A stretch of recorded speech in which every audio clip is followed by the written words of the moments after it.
Pour la deuxième fois, la ville de Stuttgart, au cœur de l'Allemagne, accueille Ensemble pour l'Europe, un événement spécial qui voit réunis dans le chef-lieu du Bade-Württemberg des milliers de personnes venant des quatre coins de l'Europe.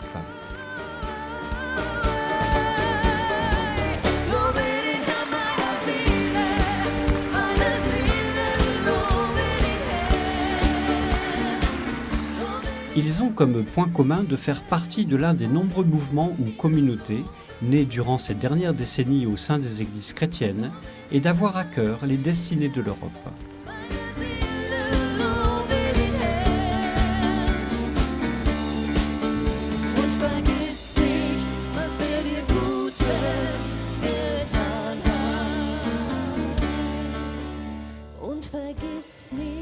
Was dir Gutes getan hat.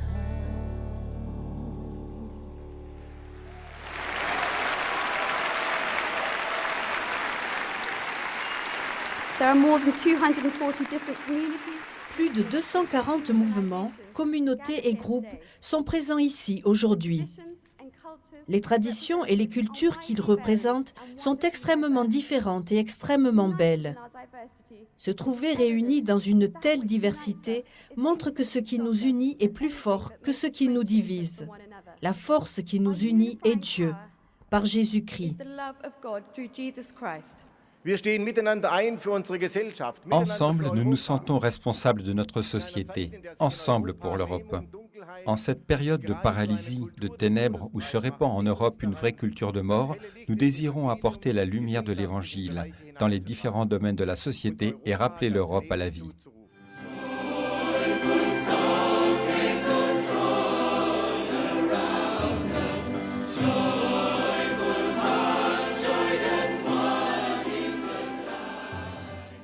Cette deuxième édition de Ensemble pour l'Europe est dans le prolongement du premier rendez-vous de 2004, qui a été le point de départ d'un fructueux parcours commun entre mouvements et communautés chrétiennes.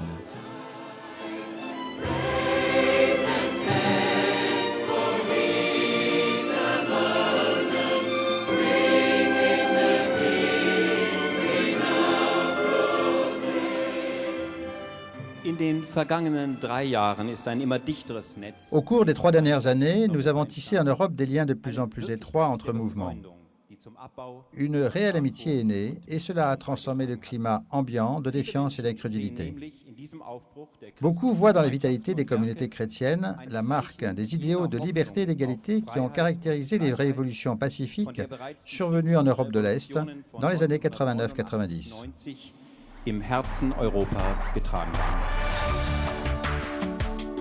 Les nombreux messages de soutien de représentants influents du monde politique et religieux, parvenus de toute l'Europe, soulignent l'intérêt suscité par cette initiative.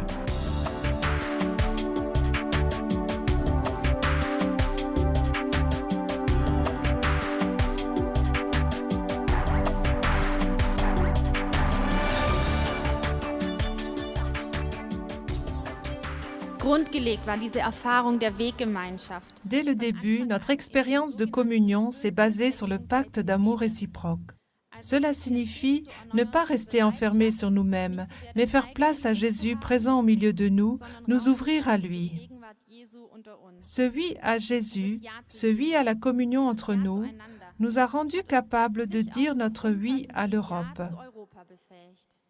Et ce oui, nous voudrions le dire ici et maintenant de façon toute nouvelle. Un oui à la communion avec Dieu et entre nous. Un oui à notre témoignage commun en Europe et pour elle. C'est une responsabilité, un appel de Dieu que perçoivent les membres des mouvements chrétiens d'Europe à une époque où l'on ne s'attend plus à ce que puisse changer le climat spirituel d'une Europe qui semble paralysée.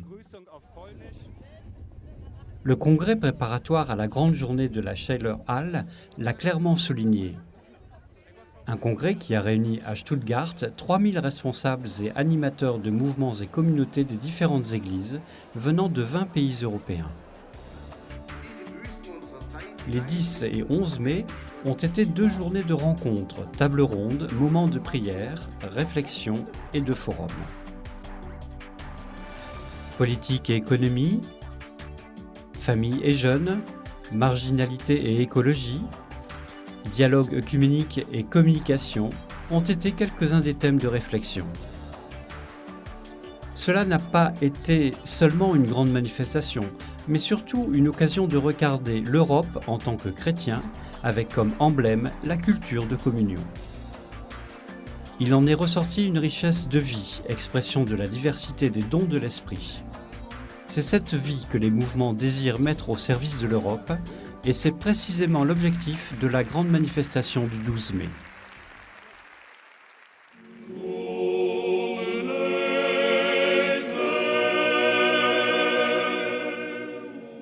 C'est un véritable sommet de chrétiens du vieux continent qu'est celui de la Shire Hall. 8000 personnes de l'Irlande à la Russie qui montrent que Dieu unit sans toutefois gommer les différences car il se réjouit de la diversité. Jesus, unsere Herzen, sie fliegen dir zu. 52 villes reliées par satellite, des traductions en 15 langues, une retransmission en direct sur Internet. Mais ce ne sont que des chiffres. Ce qui donne son caractère extraordinaire à l'événement, c'est le fait que celui-ci, avant d'être une grande manifestation, est un chemin de communion inédit entre communautés et mouvements chrétiens, le terrain d'expérimentation d'une Europe famille de peuples réconciliés. La démarche de ceux qui sont à l'origine de Ensemble pour l'Europe va réellement à contre-courant. Ils croient que l'Europe unie peut jouer un rôle important dans le monde, en particulier en ce moment où l'Union à 27 membres montre des signes préoccupants de fléchissement. Ils sont animés par un dynamisme œcuménique dans cette étape actuelle du dialogue entre les églises. Est-ce un rêve ? Je pense que Dieu a un rêve, et vous faites partie des acteurs de ce rêve.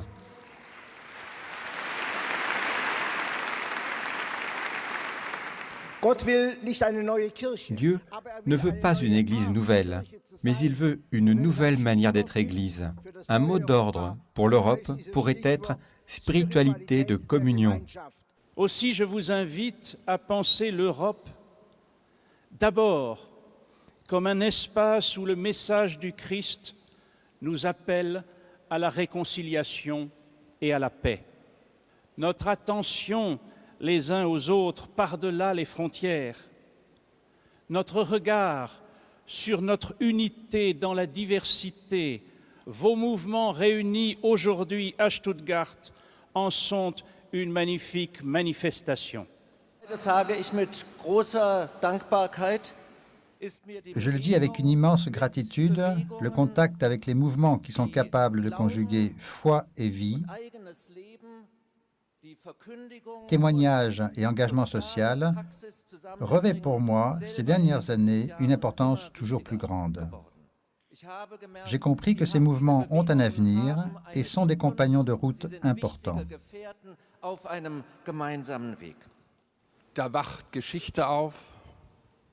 C'est une renaissance historique. Remplis d'admiration, nous avons assisté à tout ce qui a eu lieu en Europe ces 16 dernières années. Maintenant, c'est à nous d'agir, chrétiens européens. Il ne s'agit pas de fusion des différentes institutions, des différentes églises, mais il s'agit de se réunir au nom de Jésus-Christ.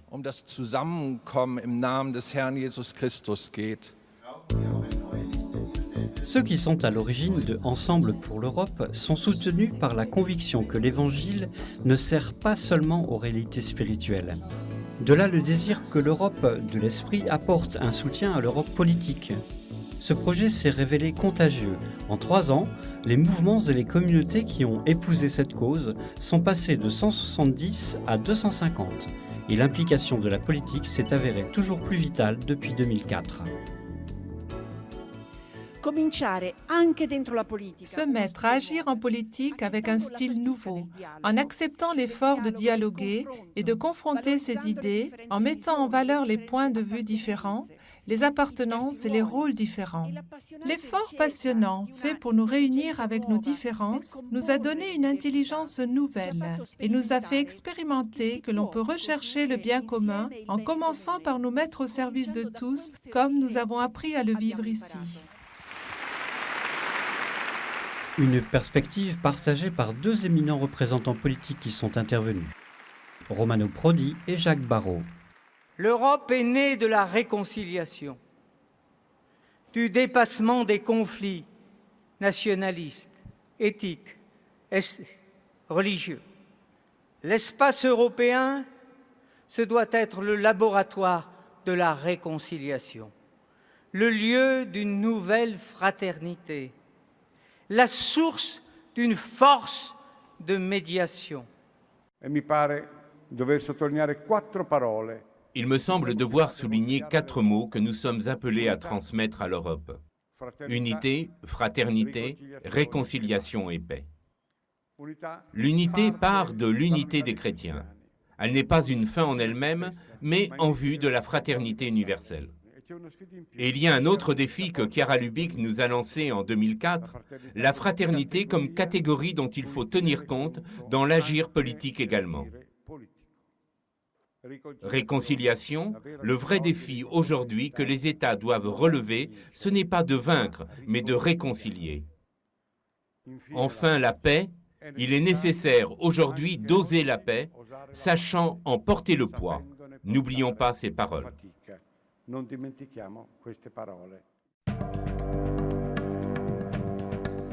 Une entreprise ardue dans un monde et une Europe marqués par tant de divisions, d'affrontements qui constituent une menace permanente de fanatisme et de violence en tout genre. C'est justement dans l'Évangile que des jeunes, des familles, des travailleurs, des hommes politiques et des intellectuels appartenant aux différents mouvements puisent la force qui les fait avancer. Wohin sollen wir gehen? À qui irions-nous? C'est la question que nous nous posons pour notre vie personnelle. C'est aussi la question que nous nous posons pour le chemin que l'Europe doit emprunter. Seigneur, à qui irions-nous? Toi seul as des paroles de vie éternelle. C'est cette force de l'Évangile qui fait que nous ne sommes pas des individus isolés, qui vivent seulement pour eux-mêmes, mais que nous sommes liés dans le corps de Jésus-Christ, dans l'Esprit Saint. Si, en tant qu'Église et en tant que chrétiens, nous ne sommes que le reflet d'une société individualiste brisée, alors nous ne pouvons être d'aucune aide à l'Europe. Et spécialement aux jeunes, qui cherchent quelque chose qui dépasse ce monde matériel, comme la transcendance, un but dans la vie et le sens de la communauté. Nous croyons que Dieu nous appelle à travailler avec vous tous pour continuer à proclamer l'Évangile et ainsi pouvoir constater la réévangélisation de l'Europe et la transformation de la société.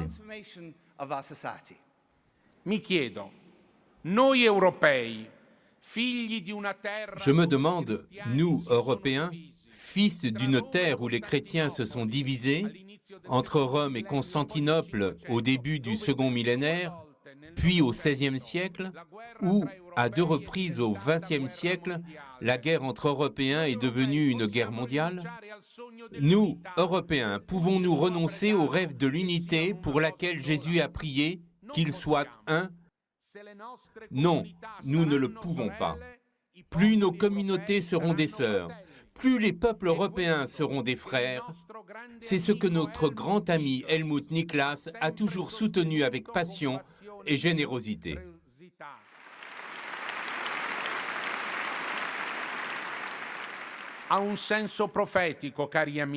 Chers amis, être chrétien européen ensemble pour l'Europe revêt un sens prophétique.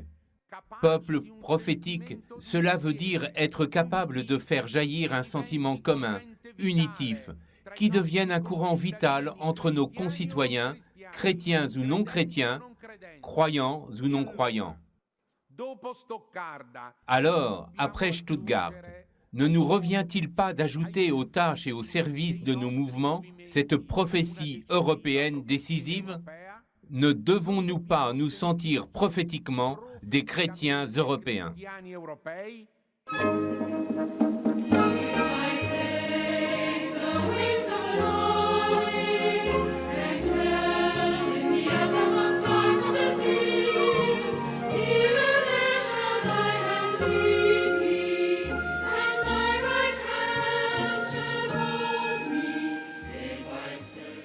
Quelle est la voie? Quel est le secret de ce peuple prophétique? Chiara Lubich, fondatrice du mouvement des Focolari, absente pour des raisons de santé mais présente par une intervention lue par Bruna Tomasi, une de ses premières compagnes, a indiqué un objectif dans le contexte tourmenté actuel. Chaque communauté, chaque œuvre, chaque mouvement est une réponse à la nuit collective qui s'est abattue sur le monde. Chacun d'eux projette une lumière née de l'Esprit Saint qui est une réponse à cette obscurité et construit des liens de fraternité. Il est donc plus que jamais nécessaire d'élargir ces liens pour construire, dans l'amour réciproque, un grand réseau de fraternité universelle. Mais où cette lumière s'alimente-t-elle? Dans le mystère de Jésus qui, sur la croix, pousse le cri d'abandon. « Mon Dieu, pourquoi m'as-tu abandonné ?»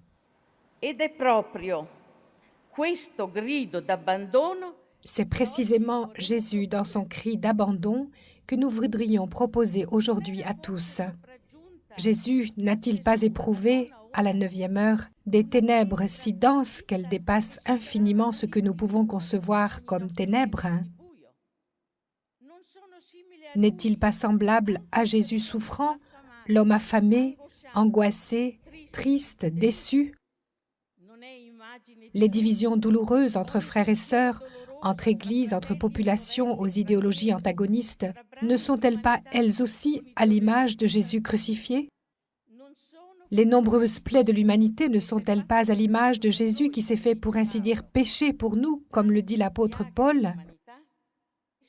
Nous toucherons du doigt que l'amour pour Jésus dans son abandon est toujours la clé de l'unité sur cette terre. En l'aimant, nous trouverons la force et la motivation pour ne pas fuir ces maux, mais au contraire pour les accepter et leur apporter notre remède personnel et collectif. Jésus crucifié et abandonné est donc la voie de la communion. Il est le modèle de la culture de communion.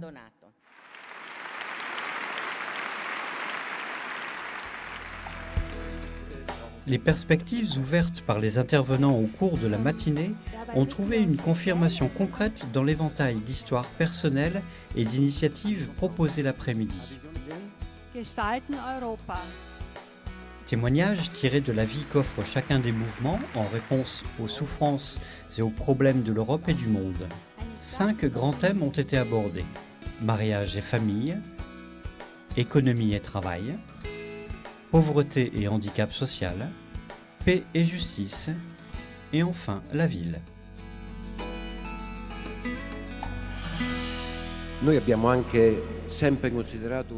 Nous avons toujours considéré comme un don le fait de comprendre que l'unique voie que nous ayons pour nous rencontrer est de nous présenter devant l'autre en vérité, avec nos limites et nos défauts, sans recourir à l'autodéfense, sans peur. Seule cette attitude d'ouverture totale et authentique nous permet de nous rencontrer, de nous aimer de façon nouvelle à chaque fois et de reprendre ensemble le chemin. Pour nous, cela signifie prendre du temps pour notre relation avec Dieu, savoir passer du temps l'un avec l'autre, nous consacrer à notre famille, à nos amis et mettre toute notre ardeur à effectuer le travail auquel Dieu nous a appelés. En 2 ans de cours dans les académies de pédagogie familiale, 400 couples d'Autriche, de Hongrie, d'Allemagne, de Suisse et de Slovénie ont été formés jusqu'à présent.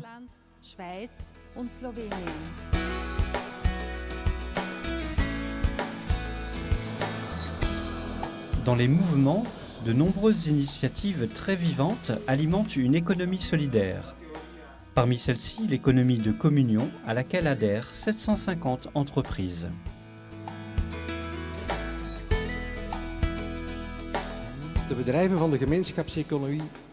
Les entreprises de l'économie de communion décident librement de diviser en 3 parts leurs bénéfices pour les investir de la façon suivante. D'abord, pour développer leur entreprise, ce qui signifie aussi le maintien ou l'augmentation des emplois. Ensuite, pour diffuser la culture du don, qui consiste à faire grandir autour de soi la culture de l'Évangile en tant que réponse à la misère endémique. Et enfin, pour aider les personnes qui, dans les différents pays du monde, se trouvent dans le besoin. Des membres du renouveau charismatique de l'Église évangélique ont donné vie à une initiative très intéressante, le Congrès des dirigeants chrétiens. Il offre des cours de perfectionnement aussi bien professionnels que spirituels à des chefs d'entreprise et à des personnes qui occupent des postes de responsabilité dans la vie sociale ou qui ont l'intention de s'engager dans ces secteurs. 3500 cadres ont participé à Leipzig au 5e congrès.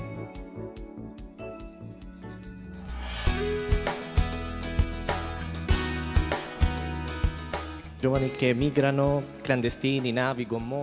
contexte dans lequel je vivais chaque jour lorsque j'étais étudiant en Albanie, c'était des jeunes qui émigraient, des clandestins, des bateaux, des canots pneumatiques.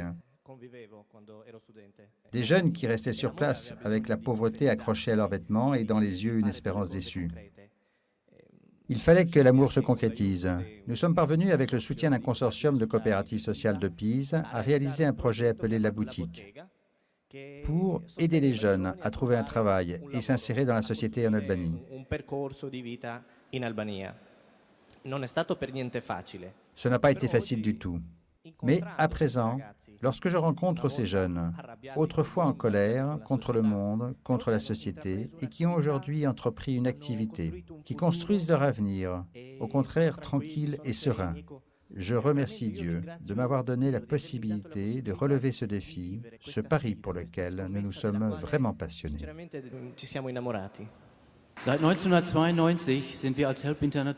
Depuis 1992, nous sommes présents en tant qu'Help International en Mongolie, un pays où 52% de la population a moins de 20 ans. De nombreux enfants vivent dans la rue. Pour se protéger du froid, ils se réfugient dans les égouts et survivent en mendiant et en volant. Nous allons là où ils se trouvent et nous cherchons, avec des aides concrètes et l'amour de Dieu le Père, à leur offrir notre aide, dans un esprit d'amitié et d'accueil. Dans une des régions les plus pauvres, nous avons construit des crèches et des habitations pour les enfants. Nous avons décidé de continuer à l'avenir dans un engagement renouvelé à servir les plus faibles de la société.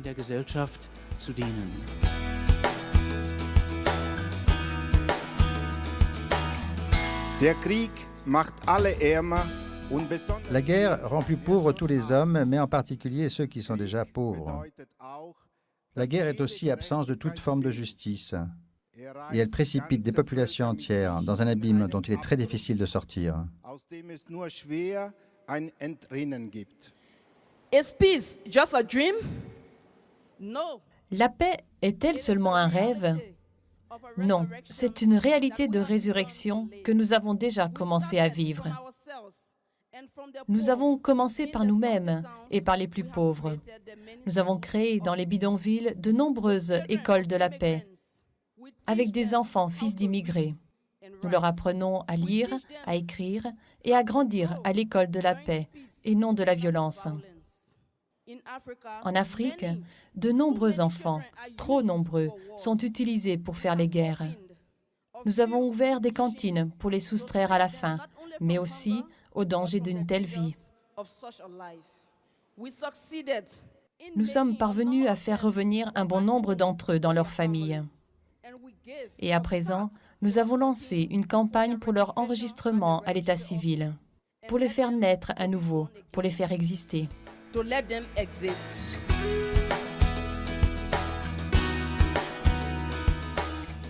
Die Zukunft Europas entscheidet sich nicht zuletzt L'avenir de l'Europe est lié à l'avenir des villes.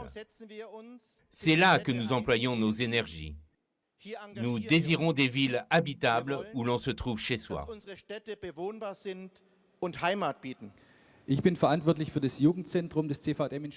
Je suis responsable du centre des jeunes de l'IMCA de Schwabing-Ouest.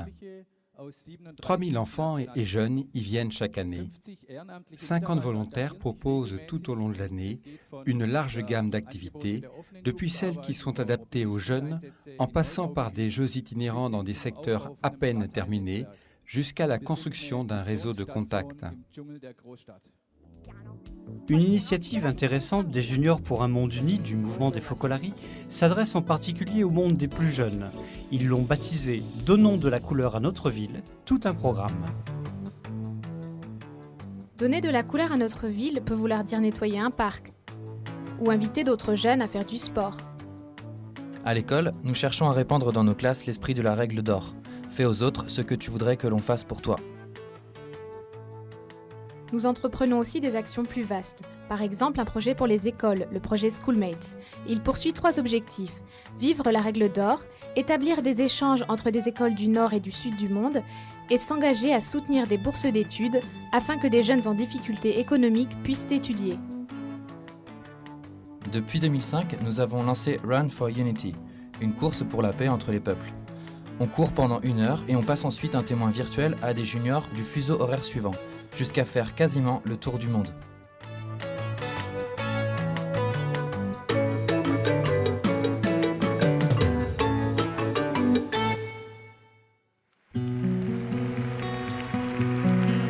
C'est une proposition unanime qui conclut Ensemble pour l'Europe.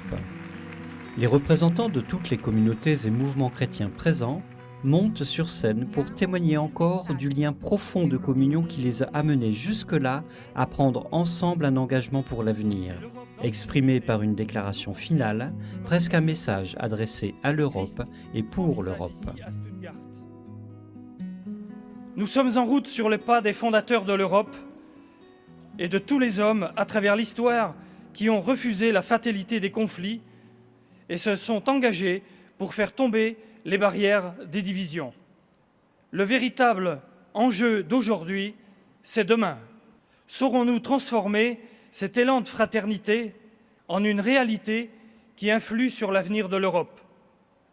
En regardant l'humanité avec les yeux de Dieu, en faisant toujours plus circuler l'amour entre nos mouvements et autour d'eux, nous pouvons contribuer à faire naître et renaître Jésus parmi les hommes. Le Christ présent au milieu de nous, comme il l'a promis si nous sommes unis en son nom, éclairera notre chemin, reversera dans le monde et dans notre Europe des flots de lumière, fera circuler les biens spirituels et matériels pour apporter des réponses aux situations les plus diverses de notre agir humain.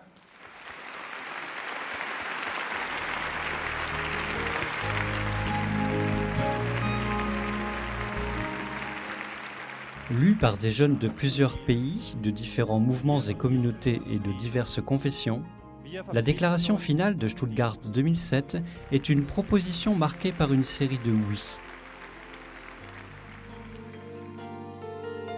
Oui à la défense de la vie à toutes ses étapes.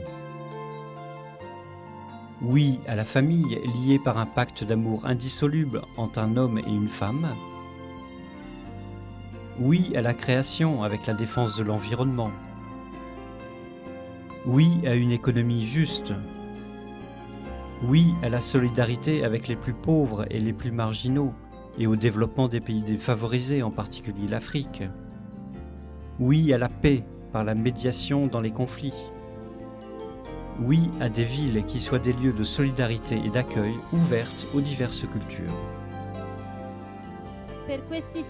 Par ces oui, nous voulons nous engager tous ensemble, chaque mouvement et chaque communauté, selon notre charisme et nos potentialités spécifiques. Pour réaliser ces oui, nous voulons travailler avec toutes les femmes et tous les hommes, avec les institutions, ainsi qu'avec les forces sociales et politiques. Ensemble, nous voulons nous mettre de nouveau au service de la paix et de l'unité qui sont le fondement de l'Europe d'aujourd'hui. Ensemble, nous voulons communiquer à l'Europe et au monde l'évangile de la vie et de la paix qui anime nos mouvements et nos communautés.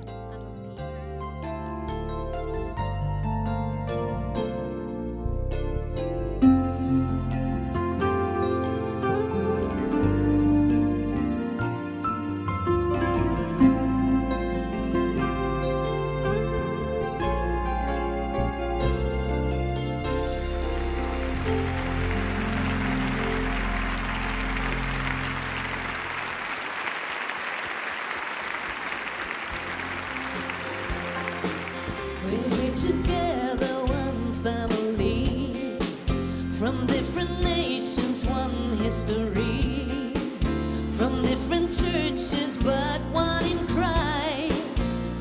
We share our hope, we share our life. Ensemble, les mouvements ne sont pas seulement un message, ils sont une lumière.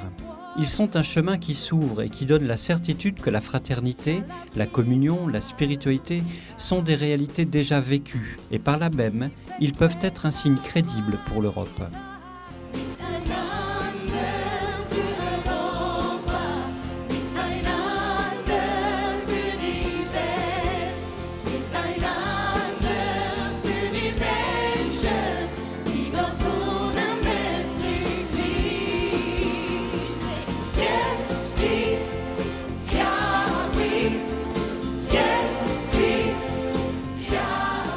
Les oui prononcés à la conclusion de Ensemble pour l'Europe 2007 ne resteront pas confinés au périmètre de cette manifestation. Ils seront l'expression d'un engagement commun, d'un chemin qui se renouvelle quotidiennement en se poursuivant dans le temps et qui se répercutera dans de nombreuses villes en vue de construire une Europe unie, animée par une authentique spiritualité de communion.